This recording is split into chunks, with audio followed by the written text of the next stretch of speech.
Hello बच्चों, आप सभी का स्वागत है कुमार स्टडी 24 चैनल पर। आज हम लोग क्लास 10 एनसीईआरटी गणित के प्रश्नावली 5.1 के प्रश्नों को हल करेंगे। प्रश्नों को हल करने से पहले हम लोग समांतर श्रेणी के बारे में जानेंगे और इसके कंसेप्ट को क्लियर करेंगे ताकि आपको इस प्रश्नावली को बनाने में कोई कठिनाई न हो। तो चलिए वीडियो को शुरू करते हैं। सबसे पहले हम प्रश्नावली को बनाने से पहले हम लोग कुछ बातों को ध्यान में रखेंगे। जैसे यहाँ पर देखिए, ये जो होता है समांतर श्रेणी या श्रेणी भी बोल सकते हैं, समांतर श्रेणी, ठीक है। समांतर श्रेणी, इसको हम इंग्लिश में बोलते हैं अर्थमेटिक प्रोग्रेशन, अर्थमेटिक प्रोग्रेशन, ठीक है। इसी को शॉर्ट में हम एपी बोलते हैं, ठीक। तो समांतर श्रेणी या श्रेणी भी बोल सकते हैं, ठीक है। तो समांतर का मतलब क्या होता है? ये जो समांतर होता है इसका मतलब होता है समान अंतर, ठीक है, समान अंतर, ठीक है। इसका डिफरेंस समान होना चाहिए, ठीक है। समान अंतर। श्रेणी का मतलब क्या होता है? श्रेणी का मतलब श्रृंखला होता है, श्रृंखला या सूची एक व्यवस्थित रूप में होना चाहिए, ठीक है। जिसका अंतर समान हो तभी वो एपी कहलाएगा, ठीक है। जब इसका समान अंतर होगा, मान लेते हैं हम कि कोई संख्या हमारे पास है, मान लीजिए कि एक श्रृंखला हमारे पास है। उदाहरण लेकर हम समझाते हैं। मान लीजिए कि यहाँ पर 2, 4, 6, 8 इस तरह के संख्याओं की सूची हमें दिया गया है और हमें इसे देखना है कि ये एपी में है कि नहीं। हम कैसे जानेंगे कि ये समांतर श्रेणी की सूची है? तो हम इसके बीच का अंतर निकालेंगे। यानी कि देखिए, ये प्रथम पद है, ये द्वितीय पद है, ये तृतीय पद, ये चतुर्थ पद, इस तरह से बढ़ते जाता है। अगर इस तरह की संख्याओं की सूची दिया रहे तो सबसे पहले हम इसका सार्व अंतर निकालते हैं। और सार्व अंतर क्या होता है ये भी देख लीजिए। सार्व अंतर, जिसे हम डी से सूचित करते हैं, ठीक है। सार्व अंतर होता है कॉमन डिफरेंस, यानी कि संख्याओं के बीच का अंतर। अब देखिए, प्रत्येक संख्याओं के बीच का अंतर देखेंगे। यहाँ जो है ये प्रथम पद को बोला जाता है A1, इसको A2, इसको A3, इसको A4, इस तरह से बढ़ते जाता है। तो सार्व अंतर निकालते हैं A2 माइनस A1 या A3 माइनस A2 या A4 माइनस A3, इस तरह से निकालते हैं। अब देखते हैं कि इसके बीच का अंतर सेम है कि नहीं। तो A2 कितना है? 4 है और A1 कितना है? 2 है। तो 4 में से 2 जाएगा तो 2 बचेगा। इसके बाद A3 देखेंगे, A3 कितना है? A3 6 है, माइनस A2 देखेंगे 4 है, तो 6 में से 4 जाएगा 2। और उसी तरह A4 देखेंगे, A4 8 है, तो 8 लिखेंगे, माइनस A3 कितना है? 6 है, तो 8 में से 6 जाएगा, 2 बच रहा है। यानी कि हम देख रहे हैं कि हर जगह जो डिफरेंस है वो समान है। इसलिए ये जो श्रृंखला दिया गया है ये एपी में है, ठीक है। ये श्रृंखला क्या है? एपी में है, तो ये एपी में होगा। 2, 4, 6, 8, ठीक है, ये एपी में होगा क्योंकि इसका सार्व अंतर जो है समान है। अगर मान लीजिए कि इसका सार्व अंतर समान नहीं होगा तो एपी में नहीं होगा। ये आप देख लीजिए, अगर अंतर मान लीजिए कि कोई संख्या 2, 3, 8, 7, 5, 3, 2 इस तरह का दिया होगा और इसका डिफरेंस बराबर नहीं आएगा तो एपी में नहीं होगा। सिंपल सी बात है, ठीक है। तो ये आप लोग समझ गए। अब देखिए, अब जो एपी का व्यापक रूप होता है यानी कि जनरल फॉर्म होता है, उसको कैसे लिखा जाता है? मान लीजिए कि एपी का व्यापक रूप,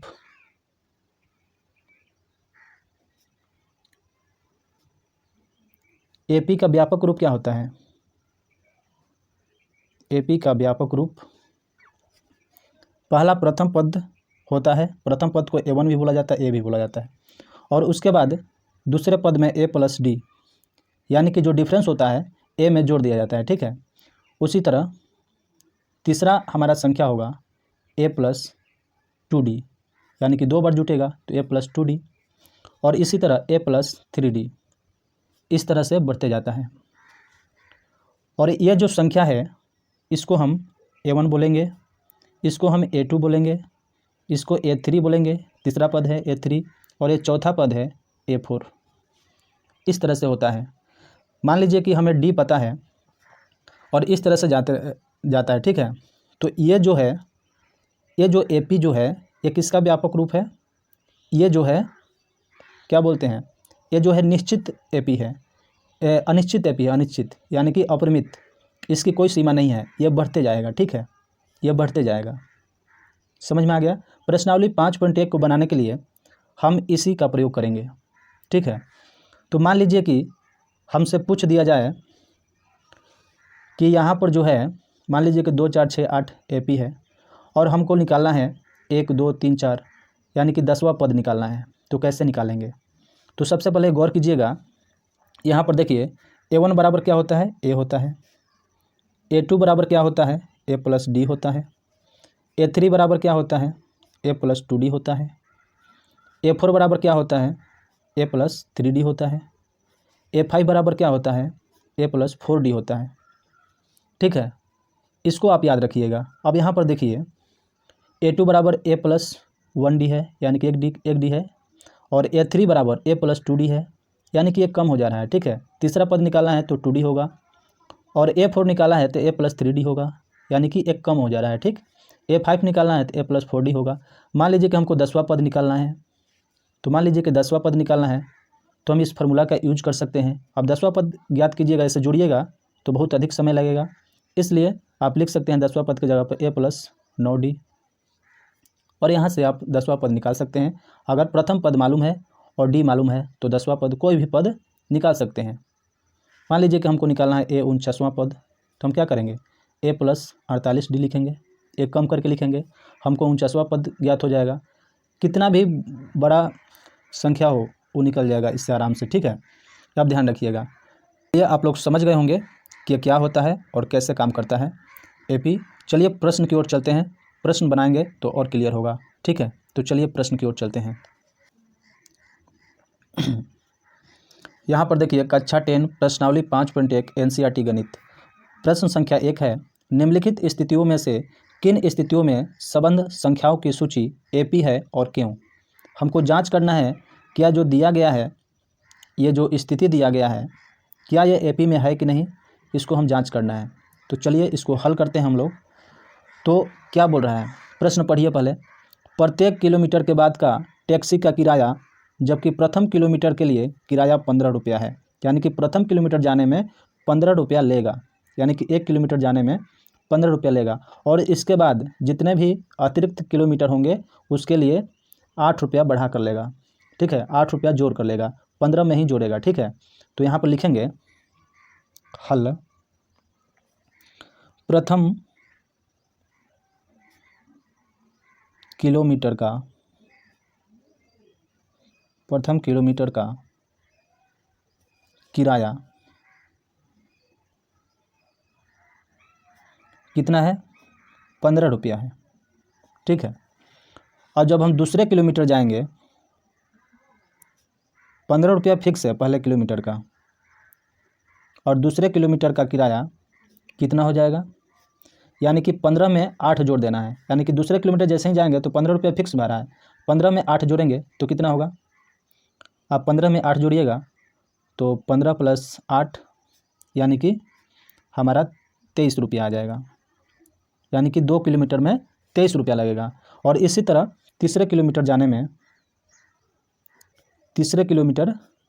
कितना लगेगा? यह तो दूसरे किलोमीटर तक कितना लगा? 23 रुपीज़, और उसके बाद तीसरे किलोमीटर जाएंगे तो फिर जो 8 रुपया है उसको जोड़ना पड़ेगा, क्योंकि अलग से अतिरिक्त भाड़ा ले रहा है अतिरिक्त किलोमीटर का, तो ये जोड़ देंगे तो कितना हो जाएगा? 31 रुपया। उसी तरह ये बढ़ते जाएगा। चौथे किलोमीटर का किराया कितना लगेगा? 31 में 8 जोड़ देंगे, यानी कि 31 रुपया 3 किलोमीटर तक है, और जैसे ही चौथे किलोमीटर में जाएंगे तो फिर 8 रुपया बढ़ जाएगा, यानी कि 31 और 8 39 रुपीज़। ये आपका है। तो हम इसको, इस श्रृंखला को लिख लेंगे। यहाँ पर देखिए, यहाँ पर 15 है, फर्स्ट में 15 रुपया लग रहा है, उसके बाद 23 रुपया, उसके बाद 31 रुपया, उसके बाद 39 रुपया, और इस तरह से यह बढ़ते जा रहा है। ठीक, अब हमको पता करना है कि ये जो श्रृंखला बना है, ये संख्याओं की सूची बना है, क्या ये एपी में है कि नहीं। तो चलिए हम क्या बताए थे, इसका जो कॉमन डिफरेंस होता है, सार्व अंतर होता है, समान होना चाहिए। अगर इसका सार्व अंतर समान होगा तो एपी में होगा। तो यहाँ पर लिख लीजिए सार्व अंतर डी बराबर क्या करते हैं, A1 है, A2 है, A3 है, A4 है। तो क्या करते हैं, A2 में से A1 को घटाएंगे और उसके बाद इसी तरह A3 में से A2 को घटाएंगे और इसी तरह A4 में A3 को घटाएंगे और देखेंगे इसका अंतर समान है कि नहीं। देखिए ये A1 है, ये A2 है, ये A3 है, ये A4 है। तो यहाँ पर A2 कितना दिया है 23, तो लिखेंगे 23 माइनस A1 कितना है 15, 23 में से 15 को घटाएंगे तो 8 आएगा। ठीक, अब इसको देख लेते हैं, A3 में से A2 को घटाएंगे तो A3 कितना है 31 और A2 कितना है 23 और इसको घटाएंगे तो 31 में से 23 जाएगा, 8 ही बचेगा। और यहाँ देखिए A4 कितना है 39, तो लिखेंगे 39 माइनस 31 है, 39 में से 31 को घटाएंगे तो आपका 8 ही आएगा। देखिए यहाँ जो सार्व अंतर है हर जगह समान है। तो यहाँ पर लिखेंगे चूँकि यहाँ पर संख्याओं की सूची का सार्व अंतर समान है,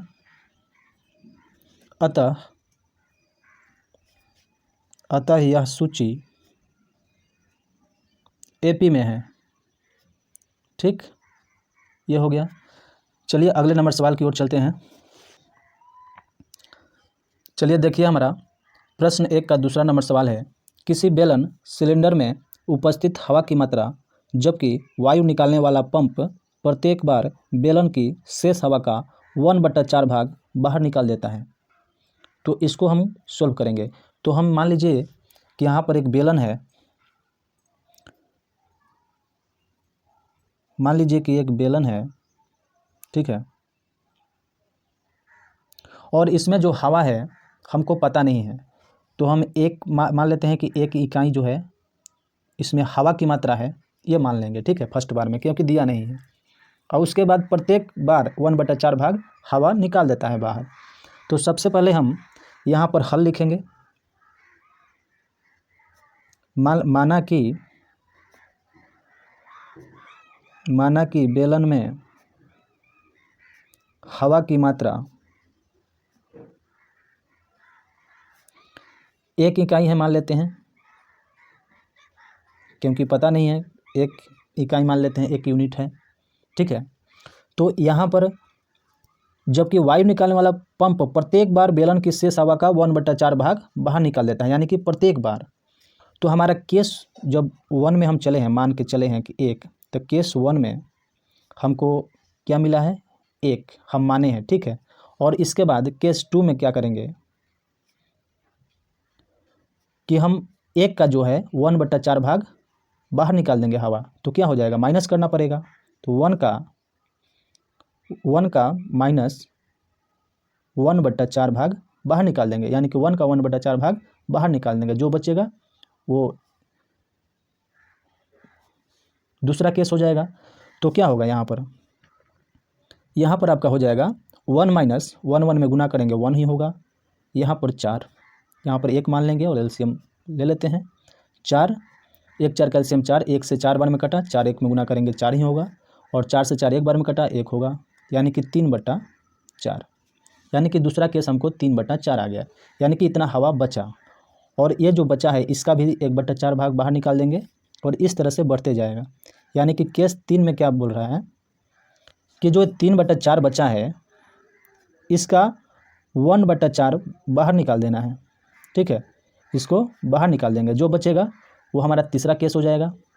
तो यहाँ पर 3/4 माइनस 3 1 में गुना करेंगे 3 और 4 4 में गुना करेंगे 16। इसके बाद हम एलसीएम निकाल लेंगे। 4 और 16 का एलसीएम क्या होगा 16 होगा। 4 से 16 4 बार में कट रहा है, 4 4 3 12 हो जाएगा, माइनस 16 से 16 1 बार में कट रहा है तो 3 1 में गुना करेंगे 3 ही होगा।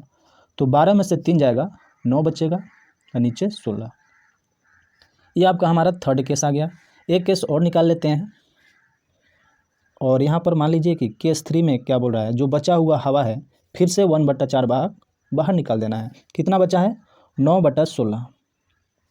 इसका जो है 9/16 का 1/4 भाग बाहर निकाल देंगे तो हमारा क्या होगा? 9/16 और यहाँ 9 1 में गुना करेंगे तो 9 होगा और 16 4 में गुना करेंगे तो 64 होगा। इसके बाद 16 64 का एलसीएम लेंगे तो 64 ही होगा। और 16 से 64 4 बार में कटेगा तो 9 4 में गुना करेंगे तो 36 होगा। माइनस 64 से 64 एक बार में कटेगा तो 9 1 में गुना करेंगे तो 9 ही होगा। और 36 में से 9 को घटा देंगे तो हमारा 27 आएगा और नीचे क्या है? 64। यह हमारा चौथा केस आ गया, यानी कि चौथा केस आ गया। इस तरह से आप निकालते जाएंगे। ठीक, तो यहाँ से हम डी का मान पता करेंगे।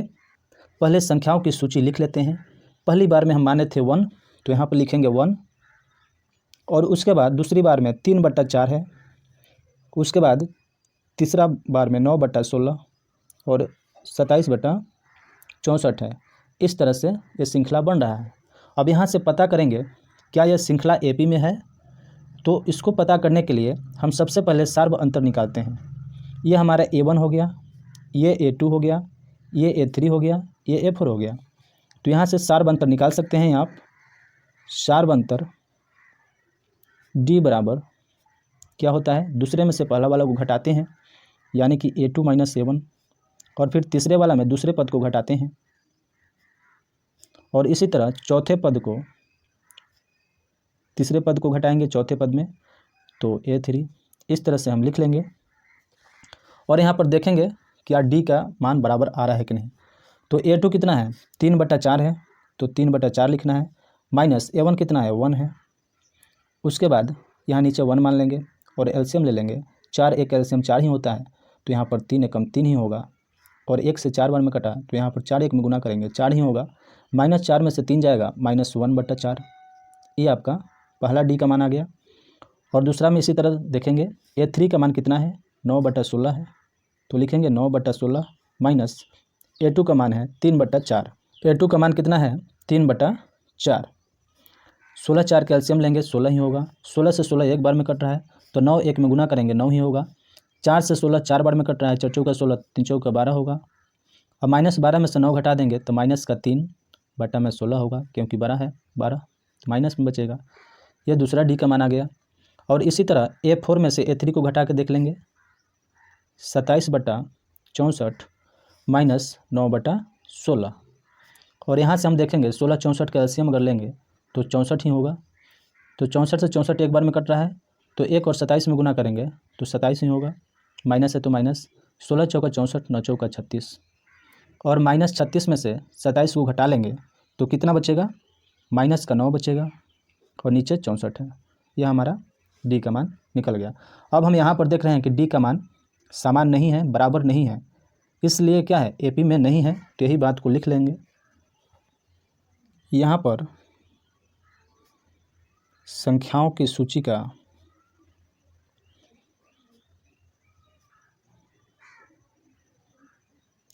का सार्व अंतर समान नहीं है, अतः यह सूची एपी में नहीं है। ठीक है, इस तरह से यह सवाल सॉल्व हो गया। अब चलिए अगले नंबर सवाल की ओर चलते हैं। देखिए पहला का तीसरा नंबर सवाल क्या है? प्रत्येक मीटर की खुदाई के बाद एक कुआं खोदने में आई लागत, जबकि प्रथम मीटर खुदाई की लागत 150 है और बाद में प्रत्येक मीटर खुदाई की लागत 50 बढ़ती जाती है।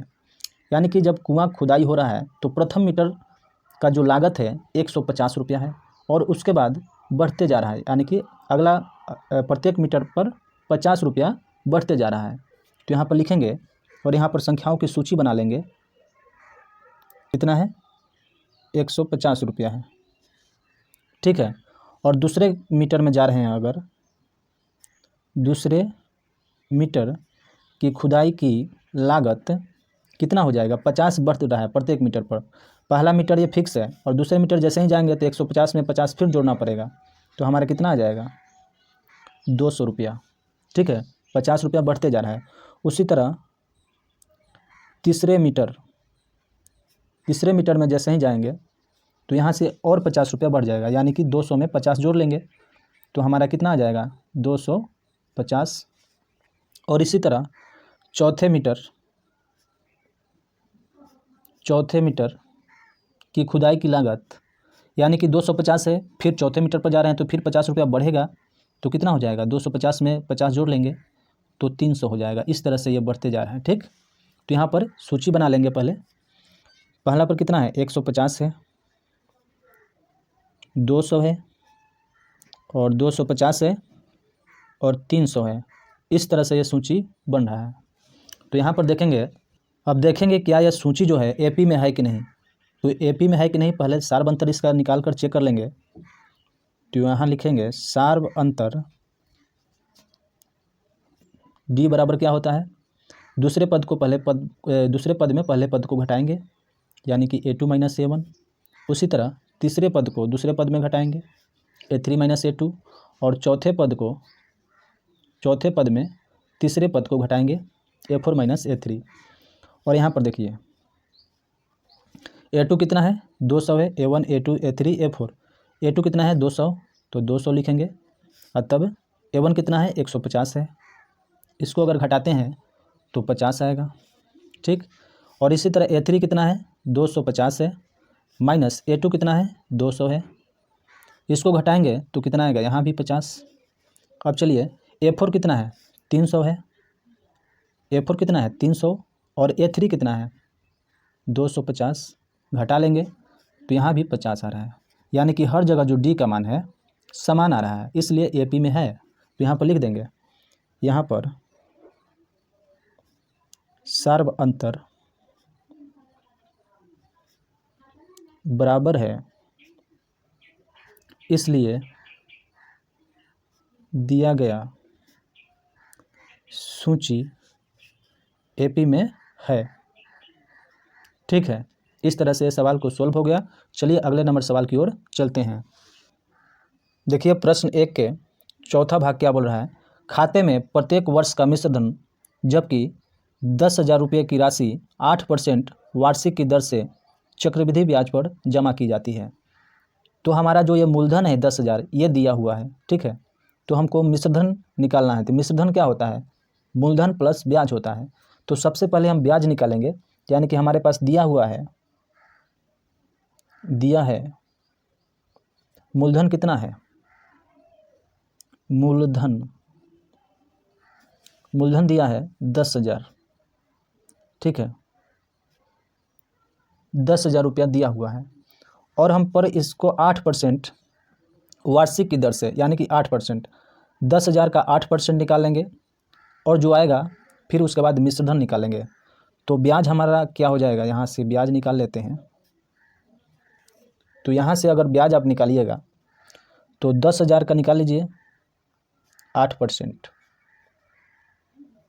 2 जीरो से 2 जीरो कैंसिल हो गया और यहाँ पर 100 गुना 8 लिखेंगे तो कितना हो जाएगा 800, यानी कि 800 ब्याज आ गया। ठीक, तो हम यहाँ से मिश्रधन निकालना है।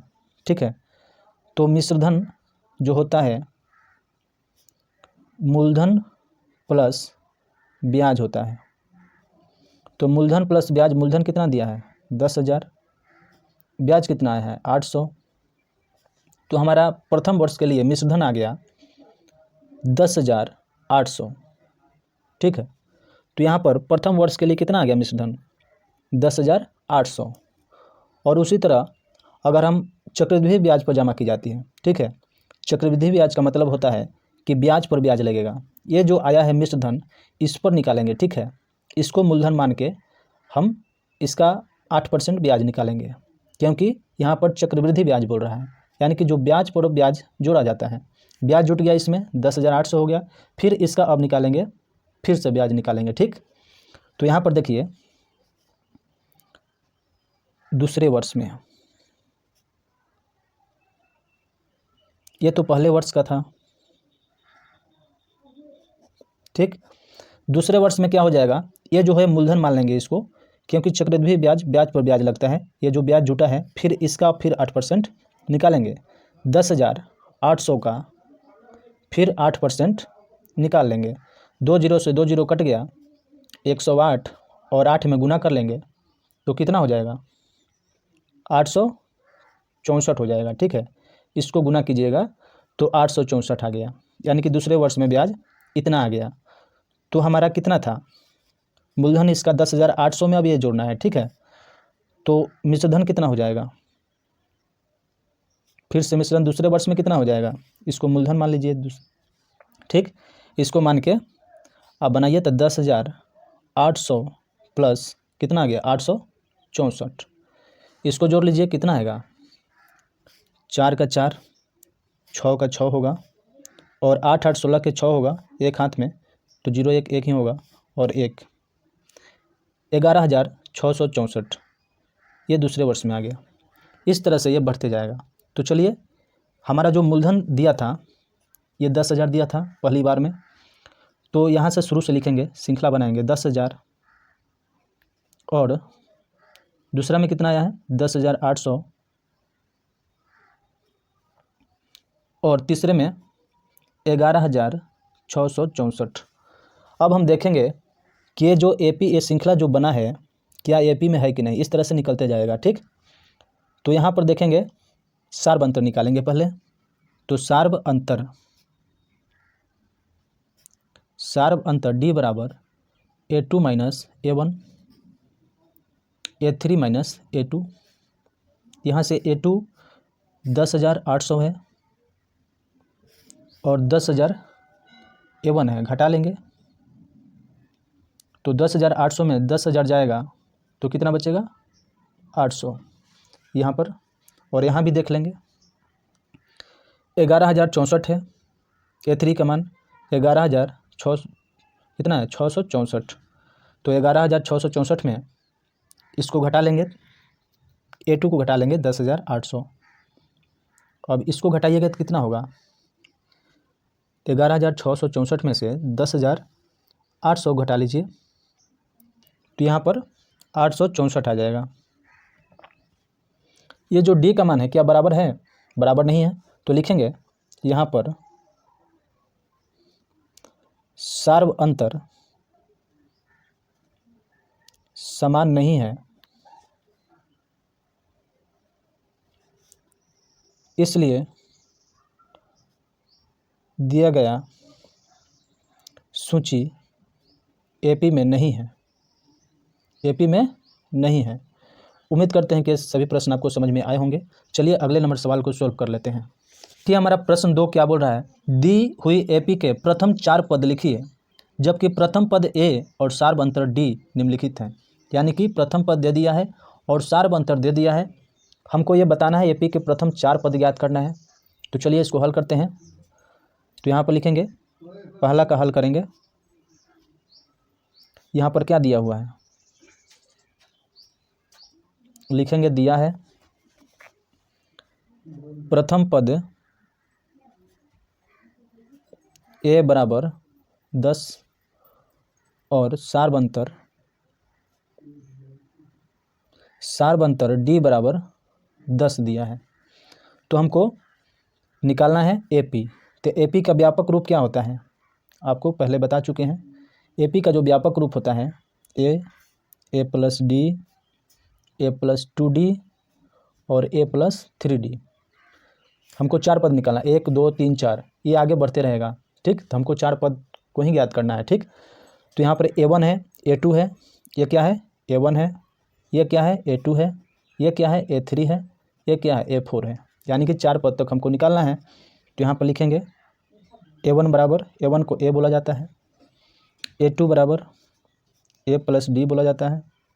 ठीक, A3 बराबर A+2D बोला जाता है, और उसी तरह A4 बराबर A+3D बोला जाता है। चलिए लिख लीजिए, ए का मान कितना है, ए का मान 10 दिया है प्रथम पद, और ए का मान 10 और डी का मान 10 दिया है, तो 10 10 20। अब देखिए यहाँ ए का मान 10 और 2 गुना डी का मान 10, तो 10 और 10 दूनी 20, 20 10 30, इस तरह से निकाल लेंगे। ए का मान कितना है 10, 3D 3 गुना 10 यानी कि 10 प्लस 30, 30 10 40। इस तरह से हमारा 4 पद ज्ञात हो गया, यानी कि AP हमारा आ गया 10, 20, 30, 40। इस तरह से हमारा AP आ गया, ये हमारा आंसर हो गया। चलिए दूसरा नंबर सवाल क्या बोल रहा है, इसी तरह निकालना है। तो यहाँ पर लिखेंगे दिया है प्रथम पद A बराबर -2 और सार्वंतर D बराबर 0 दिया है। ठीक, तो हम निकालना है A1 बराबर क्या होता है, A होता है। A2 बराबर क्या होता है, A प्लस D होता है। A3 बराबर क्या होता है, A प्लस 2D होता है। और A4 बराबर क्या होता है, A प्लस 3D होता है। तो यहाँ से A का मान कितना दिया है -2 और -2, D का मान 0 दिया है तो उतना ही होगा -2। और यहाँ पर A का मान -2 प्लस 2 का मान 2 और D का मान कितना दिया है 0, यानी कि यहाँ भी -2 होगा। 2 0 में करेंगे तो 0 ही होगा, 2 0 में करेंगे तो 0 होगा, -2 बचेगा। ठीक यहाँ भी -2, ये 3 गुना 0 क्योंकि D का मान 0 है तो -2 ही होगा, क्योंकि 3 और 0 में गुना करेंगे तो 0 हो जाएगा, तो यहाँ -2 होगा। यहाँ AP क्या बनेगा, AP 4 पद निकल गया, पहला पद -2, सब में -2 होगा, -2 -2, ये आपका आंसर आ गया। चलिए अगले नंबर सवाल की ओर चलते हैं। हमारा तीसरा नंबर सवाल,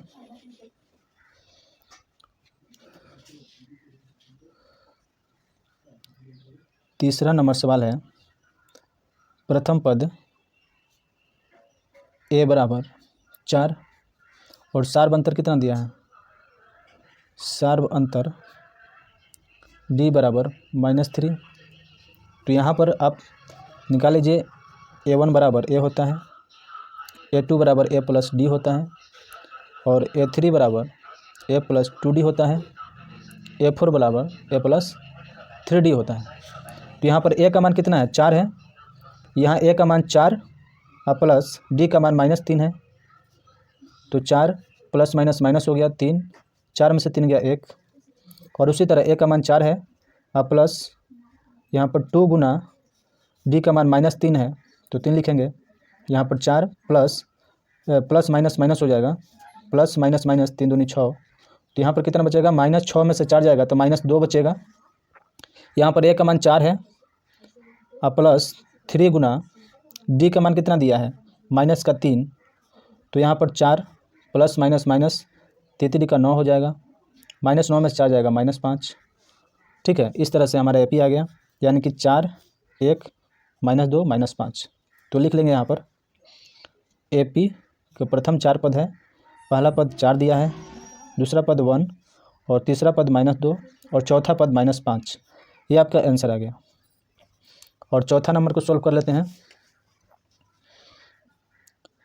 चौथा नंबर दिया है, प्रथम पद कितना दिया है, प्रथम पद A बराबर -2 दिया है, A बराबर -1 दिया है, चौथा का है ना, A बराबर -1, A बराबर -1, D बराबर 1/2, A बराबर -1 लिखना है और D बराबर सार बनते D बराबर 1/2। तो यहाँ से A1 बराबर कितना होता है A, A2 बराबर A प्लस D और A3 बराबर A प्लस 2D और A4 बराबर A प्लस 3D। यह आ गया, 4 गो पद निकल गया। तो A का मान कितना दिया है -1 ही दिया है, A प्लस D यानी कि A का मान -1 और प्लस D का मान 1/2 और यहाँ से एक मान लेंगे, एलसीएम ले लेंगे 2, 1 से 2 बार में तो -2 प्लस 2 से 2 एक बार में तो 1, -2 में से 1 जाएगा तो -1/2। और इसी तरह इसको भी निकाल लेंगे, A बराबर दिया है -1 प्लस 2 गुना D का मान 1/2, तो 2 2 कट जाएगा तो यहाँ पर -1 और +1 घटेगा तो 0 आ जाएगा। और उसके बाद A बराबर -1 दिया है और प्लस 3 गुना D का मान 1/2, तो कितना हो जाएगा -1 प्लस 3 1 में गुना करेंगे 3 और नीचे 2 है तो यहाँ से 1 मानेंगे, एलसीएम लेंगे 2, 1 से 2 बार में तो यहाँ पर -2 हाँ 2 से 2 एक बार में तो 3, 3 में से -2 जाएगा तो 1/2। देखिए 1/2। अब इसको लिख लेंगे, पहला मान -1, दूसरा दिया है -1/2, तीसरा 0 और चौथा 1/2। इसको लिख लेंगे -1 -1/2 0, यहाँ पर कितना है 1/2। ये आपका आंसर आ गया। चलिए 5वें नंबर को देख लेते हैं। 5वें नंबर में दिया है प्रथम पद दिया है a बराबर 1.25, माइनस का दिया है -1.25, और d का मान दिया है -0.25। तो यहाँ से निकाल लेंगे। तो यहाँ a1 बराबर a होता है, a2 बराबर a + d होता है, और a3 बराबर a + 2d होता है, और यहाँ a4 बराबर a + 3d होता है। ये लिख लिए। अब देखिए a1 का मान कितना दिया है, a1 का मान -1.25, और a + d तो -1.25 प्लस d का मान माइनस में दिया है 0.25।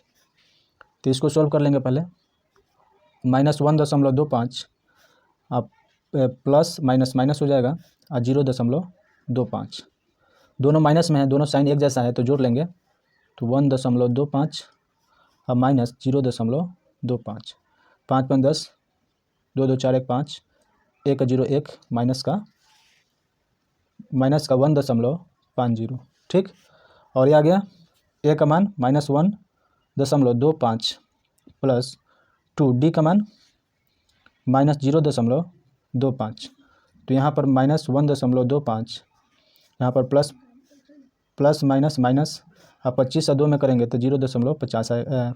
2 से करेंगे देखिए 0.25, 2 में करेंगे 5 दूनी 10, 2 दूनी 4 1 5, 2 0, 0.50। ये दोनों को जोड़ लेंगे क्योंकि दोनों का साइन एक जैसा है।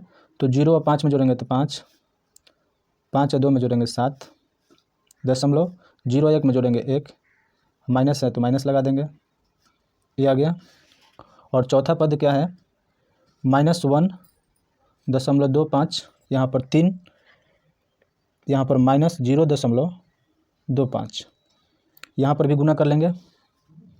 तो यहाँ -1.25, यह प्लस माइनस माइनस हो जाएगा, और 3 और 25 में गुना करिएगा, 0.25 और 3 में गुना कीजिए तो 5 15, 3 दूनी 6 1 7, 3 का 0, 0.75, यानी कि माइनस का 0.75।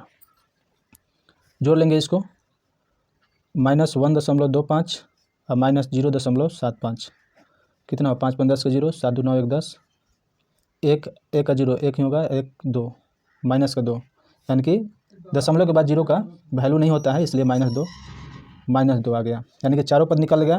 पहला पद क्या आया है, पहला पद आया है -1.25, और दूसरा दिया है -1.50, तीसरा पद दिया है -1.75, और चौथा पद दिया है -2।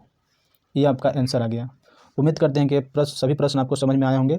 यदि वीडियो अच्छा लगा है तो लाइक कर दीजिएगा, और चैनल पर नए हैं तो सब्सक्राइब करके बेल आइकन को प्रेस कर लीजिएगा, ताकि मैं जब भी वीडियो अपलोड करूं तो सबसे पहले आप तक पहुंचे। चलिए फिर मिलते हैं नेक्स्ट क्लास में, तब तक के लिए धन्यवाद।